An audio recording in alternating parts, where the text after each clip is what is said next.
let Dr. Lennox answer. So what? Is there a question? There's a question. Is there a question? 'Cause So it is. if there's a question, I'll be happy to. What is your understanding of what holds those three states together? What is the platform of that, of those three states? And what does that imply in terms of identity? I have no idea.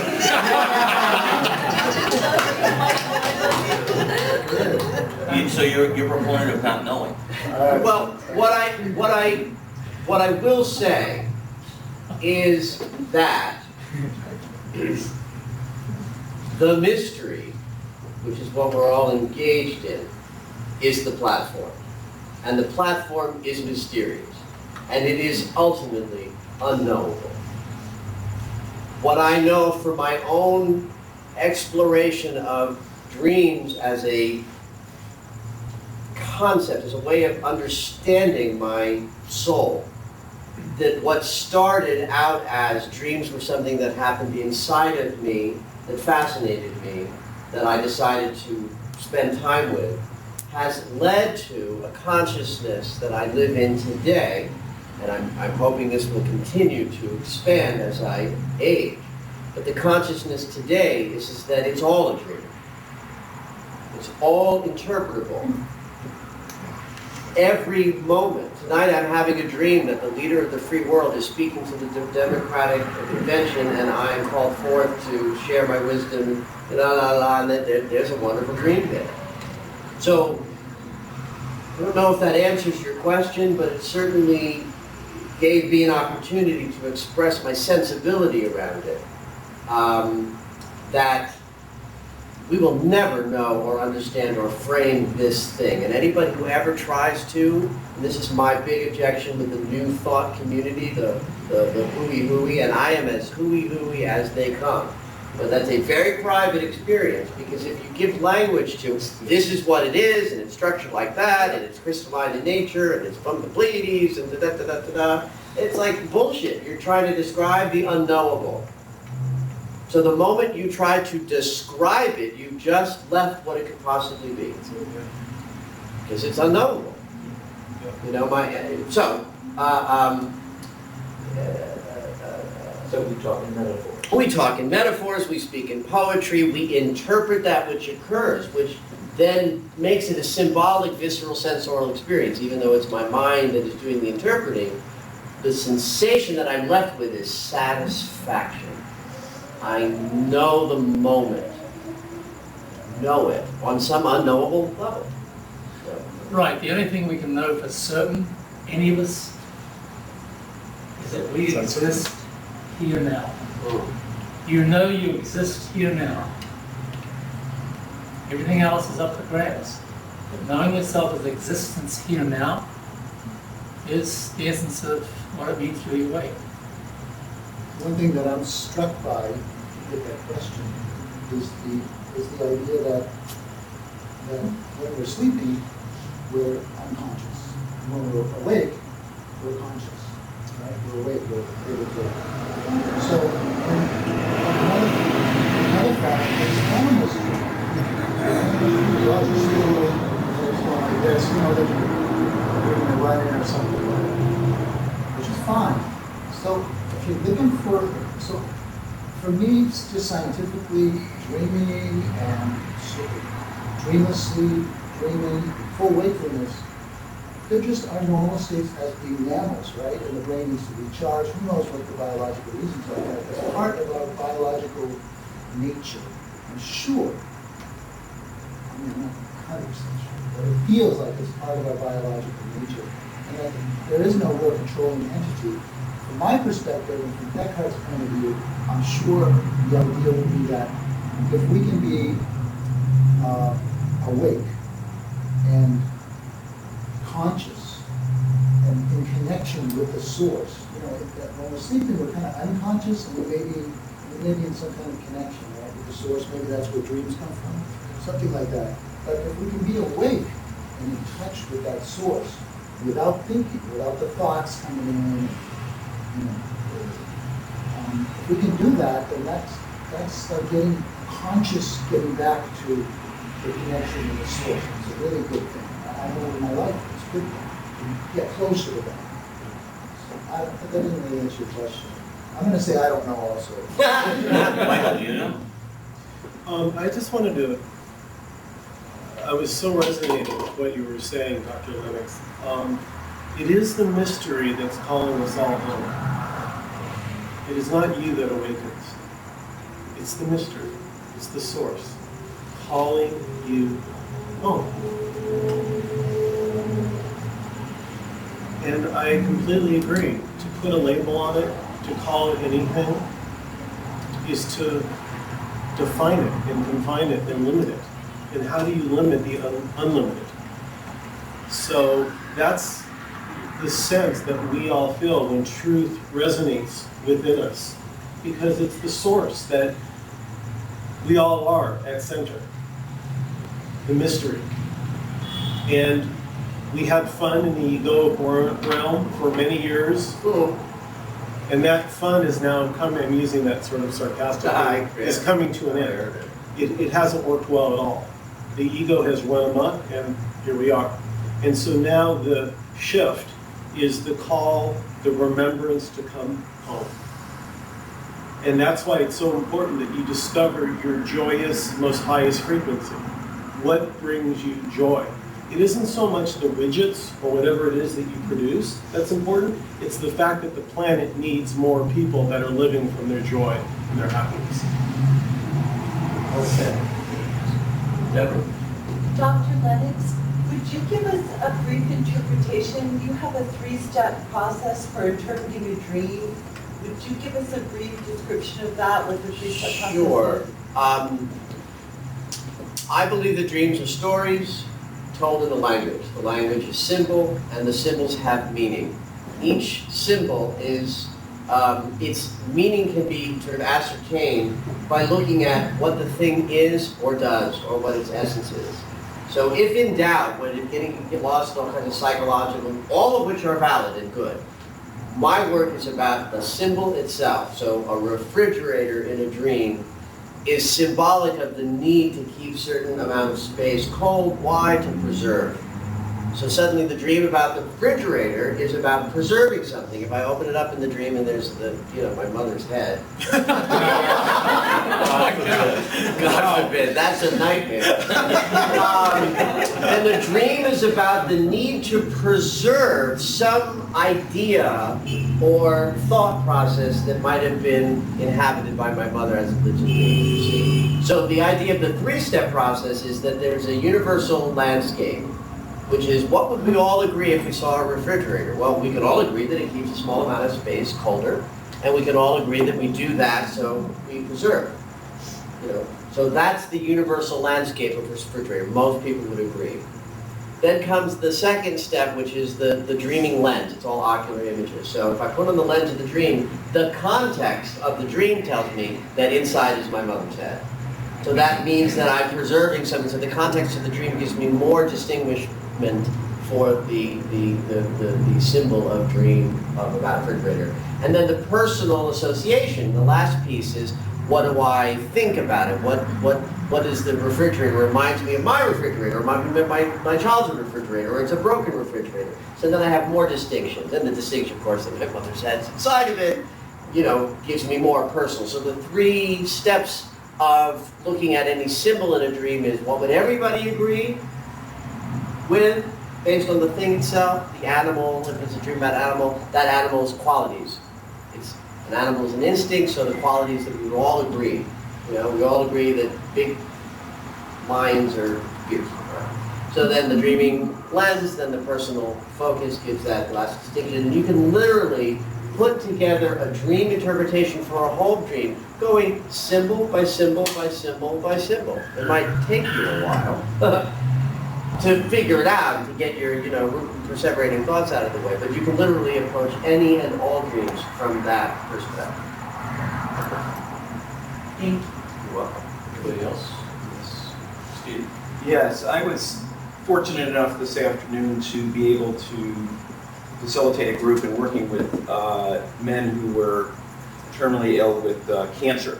And what was brought up to me, as I'm hearing all of you, is there was two major themes that I was trying to learn from myself. And one was we embrace the not knowing, what is death? We don't know whether there's existence or not after death. So I'd love to hear some ideas on that, or some, what it's like. And I think it relates to the don't know karma that was just embraced before. I just don't know.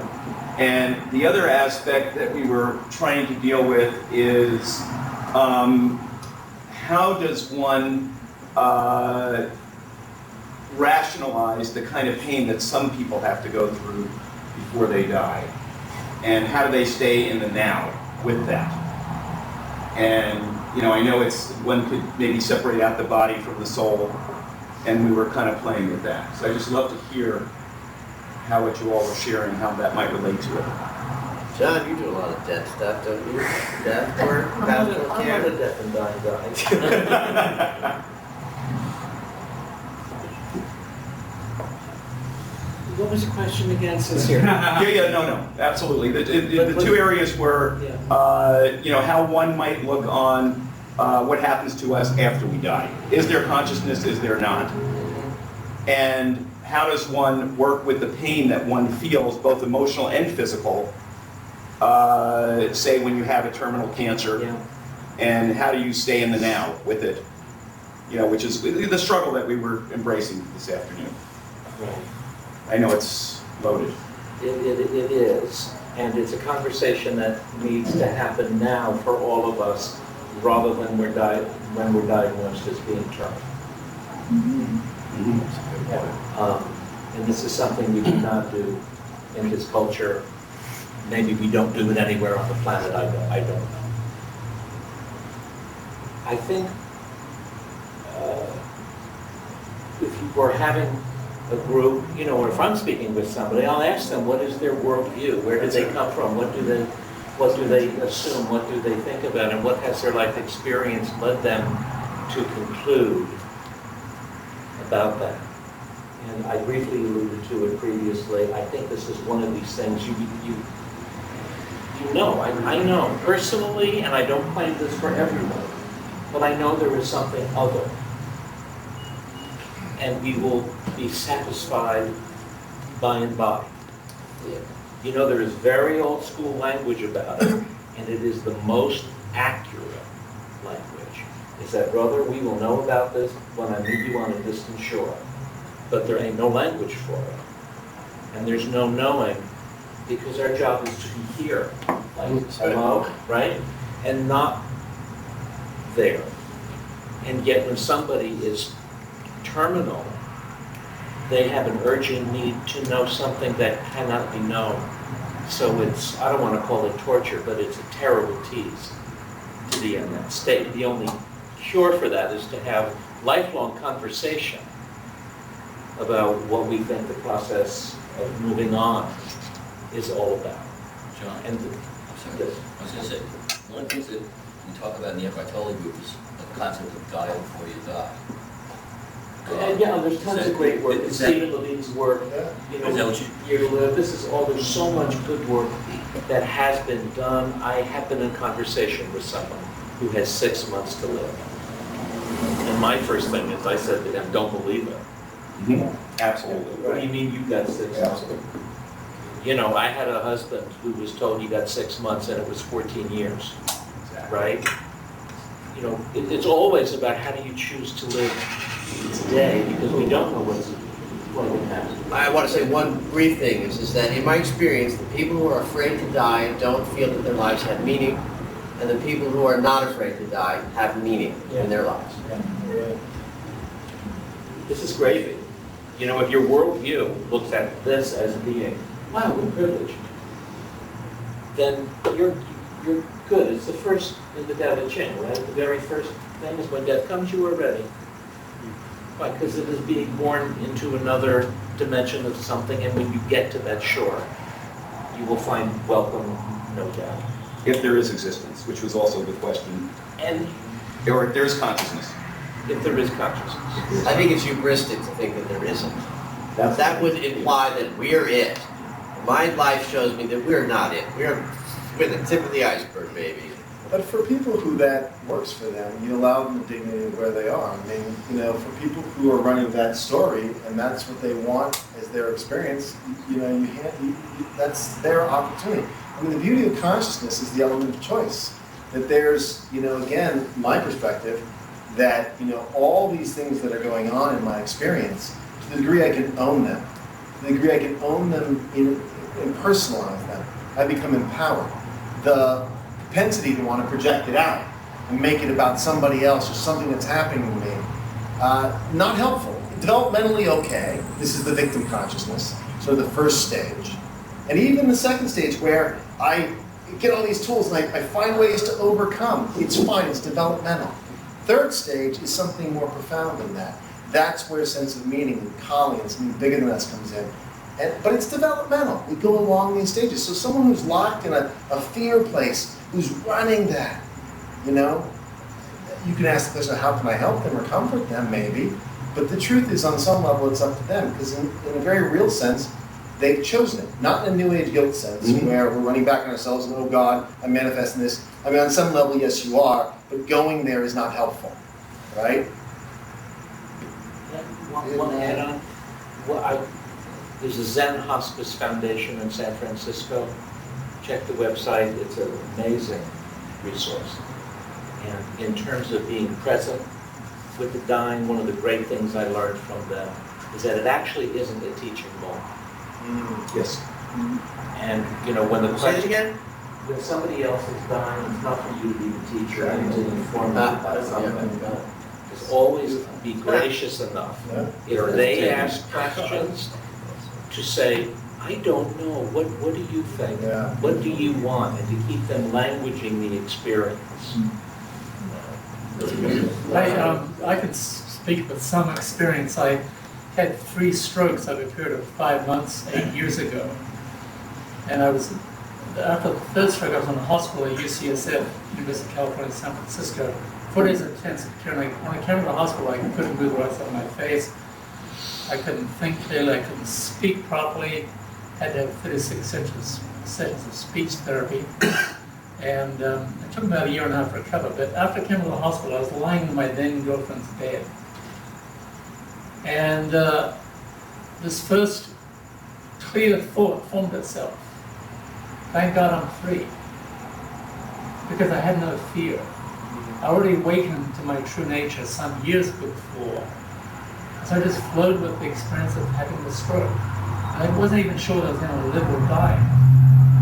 In fact, the next clear thought I had was, okay, I have no fear of death because I know what I am. Consciousness doesn't die. But do I want to live? And I realized, yes, I want to live. And I formed this intention, speaking of intention, to heal myself, to get well. I was only 57 at the time. This book wasn't only half done. I wanted to teach more. I wanted to share the good news of awakening to people. And so I resolved to visualize every day the blood vessels in my brain opening up and carrying the healing blood through to my body and healing me. And I began walking when I could and eventually back to the gym and ever after that. So, my answer to your question is the single biggest freedom is awakening to freedom. When you realize you're not this I, you're not this me, you are this consciousness that is always here now, that's freedom. And you just take it one moment at a time. And if you're dying, you just face your death in this really conscious, present way. If a thought enters your mind, it may be, the next great adventure. And then take your last breath. Imagine a ray of sunshine, worrying that, well, when it hits the earth, it's going to die. Its life is very short, coming from the sun to the earth. Boom, that's it. A ray of sunshine, a single electron, perhaps. If it were conscious, it would worry that. When in reality, it's part of the beautiful light coming constantly from the sun. one tiny element of that constant, I really feel that our life is something like that. I know in physics, on a quantum level, things don't actually happen unless there's a conscious awareness. We're doing the experiment, we're looking at it. That's very interesting. What that means to me as a scientist is that the linear explanation of our existence, birth, death, the simple atomic, is not sufficient because it doesn't explain the way things are. So the quantum physicists can see that the way we think of it doesn't make sense, and they can't quite find a way to think of it to make it make sense. So to me, that's like, okay, my life, my existence, I don't know what the hell it is. I don't know what it means to be conscious and here and having this life in this body and going through, have my 100 years or whatever. I don't know what that is. But it's not what I think it is. No, scientifically it's something else, something different. So that's like fun. The other thing is, to die is the end of our story, right? We talk about stories, right? Birth, death. So the story's going to end. It's going to be the end. Oh, geez, it was such a nice story to it. I never really got to achieve what I wanted to achieve. I wanted to be this and that, and it didn't happen. Well, so we say we have a life, my life, Robert Burnham's life. Right? Well, I don't think that's true. I don't think I have a life. I think Eckhart says this, I think I am life. I am life. I'm here in this moment, flowing along with all the rest of you here, flowing along. And in as much as I think about my story, okay, how did it go yesterday? What's going to happen tomorrow? How are we doing here? I'm out of the loop. I'm doing something else. I'm doing this cognitive crap that's going to take me. So, be our life, be alive. What about death? It may not, probably not even happen. Who knows? Yeah, I think the only thing, the thing we ended up with was just to not belabor it, but the concept of being, having a better feel for that thing we call death can improve quality of life in the present. So that was one of the central themes, and that's the reason for focusing on it. If I may say something about death, having had a near-death experience, having an operation, I found myself suddenly hovering above the body. And looking down at the body, I knew that this body had no life. I knew that I was looking down at that body. I kept on saying, don't bring me back to that cesspool. This is a wonderful place that I'm at. I'm enjoying such peace, such joy, such light. Why would you drag me back? Obviously I had to come back for some reason.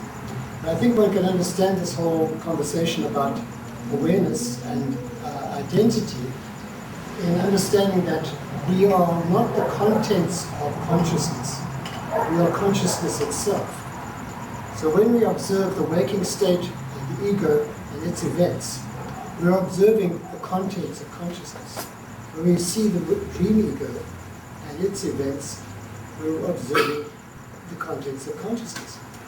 When we get to dreamless sleep, we are consciousness without content. So consciousness is the platform for all this experience. Here's what I'm going to do.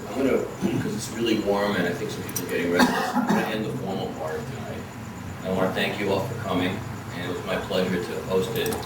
Whoever wants to stay, I'm going to stay for a little while, and whoever on the panel wants to stay, we'll stay for a little while. Anybody else want?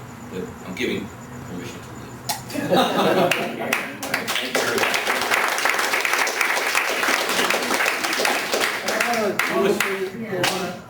I want to thank Tom for organizing this.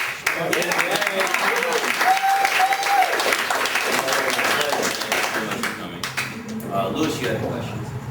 Oh, yes, and it was partly answered. I had a question about how to handle dreams, and Dr. Lennox answered as far as a three-step method, and I wanted to direct it to the public side. If I have a specific dream, and it's very vivid, it's not a nightmare, but still it's somehow vivid and a little bit disturbing. Yeah.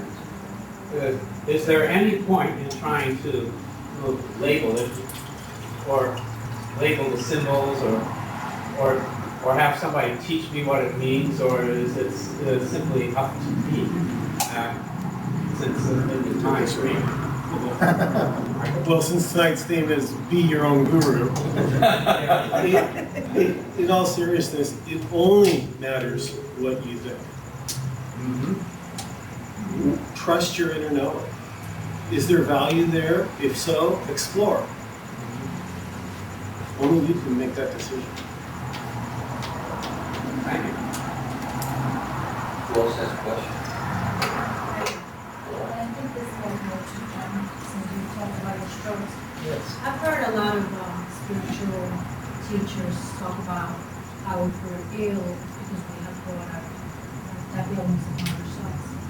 Now, I don't know if you believe that's true. And if you do, how do you reconcile that with what you went through yourself? And saying, okay, the strokes or whatever illnesses you had, that you brought that upon yourself. How do you reconcile that? Right. Good question. Thank you. What's your name? Laura. Laura. So, well, how did I bring these 3 strokes about myself? And I asked myself that question actually, did I bring them? And I realized it just happened. There could all be kinds of rationalization, reasons, certainly the lessons in the strokes. The strokes happen on my left side of my brain, it's affecting my right side of my body. And so I didn't ask myself really the question. The strokes just happen. Illness just happens. And more important, what is the lesson for you in that illness? The lesson for me was learning to slow down. Still, I was a little bit impatient, even though I was now awake and free within. I still had a little bit of impatience about me. And having 3 strokes certainly teach you a lot about patience, because you can't do anything. It's really the most limiting thing that can happen. I lost 20 pounds.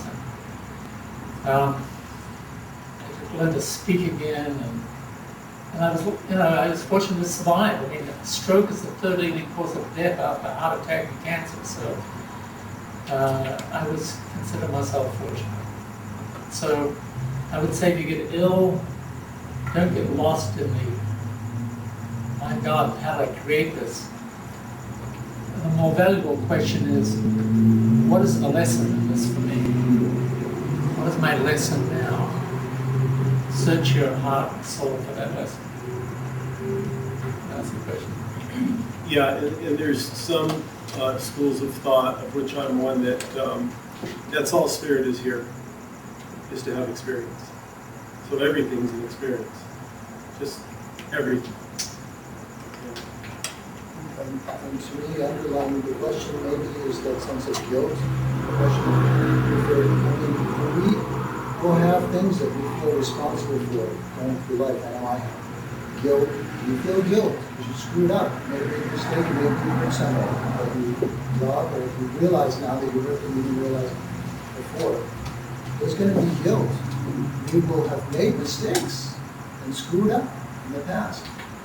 So what do? Well, of course, you forgive yourself. But how do you do that? I think you do it. I know that you do it. The only way to forgive is acceptance. I'm not perfect. I screwed up. I'm sorry. That's it. Things happen. You just got to accept that it really happened. And it's not just like, oh no, whatever. You got to go right into it and accept it. Once I do that, then it's okay. There is a generous way to take ownership of what's going on in our experience, what's being expressed. I'm not talking about New Age guilt, where we spin back on, oh God, how did I manifest this? But sort of a sense of really owning what's showing up and what's being expressed in our experience, in our physical bodies. I believe that. I think it's very helpful. It can be very helpful. For me, a sense of personal ownership is power. It's my ability to own what's mine, integrated, and so that's one man's perspective. But I do watch things play out and go, wow, I see how they make sense. I see what's being expressed energetically in the various ways that things are playing out. And again, I'm a pattern guy, so I see consistencies, and I want to own that because I don't want to just keep pretending like, you know, doing the same thing and watching the results play out and going, oh, I'm shocked. You know, and I changed the furniture around, but it's the same house. I changed the players, but it's the same routine. And if I don't actually step in and go, wow, okay, I'm really willing to, as I said, pick up the fragments, hold the parts of me. And we see this. Someone has a heart attack, and we kind of tell where they're disconnected from particular way. You can see where they're not in their heart, and then it manifests in that way. And it's not about shaming them. It's an opportunity to take the lesson, right?